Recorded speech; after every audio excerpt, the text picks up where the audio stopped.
The fat controller sat in his office listening to the noise outside. The passengers were angry. The station master came in. "There's trouble in the shed, sir.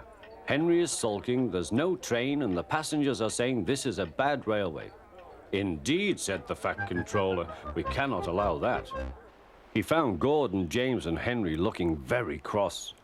"Come along, Henry, it's time your train was ready." "Henry's not going," said Gordon.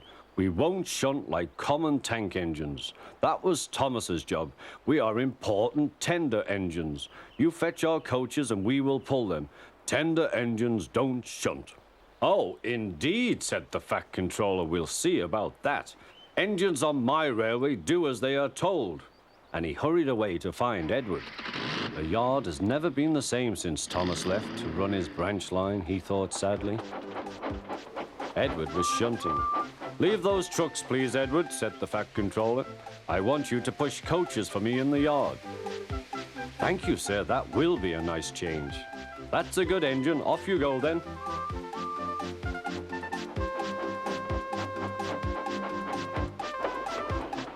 So Edward found coaches for the 3 engines, and that day the trains ran as usual.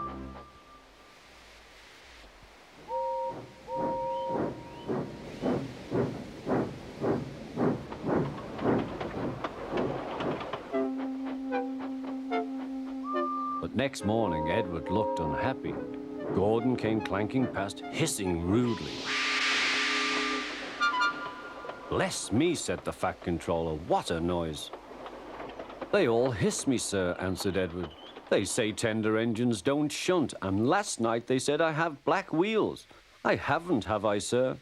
"No, Edward, you have nice blue ones, and I'm proud of you. Tender engines do shunt, but all the same, we do need another tank engine here." He went to a workshop, and they showed him all sorts of engines.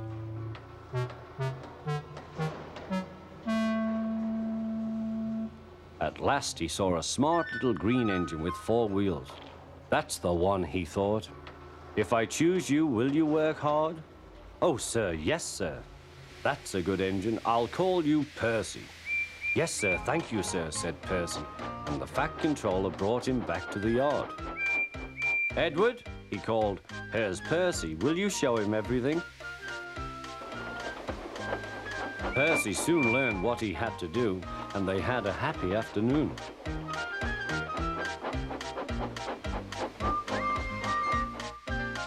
Then Henry came by, hissing as usual.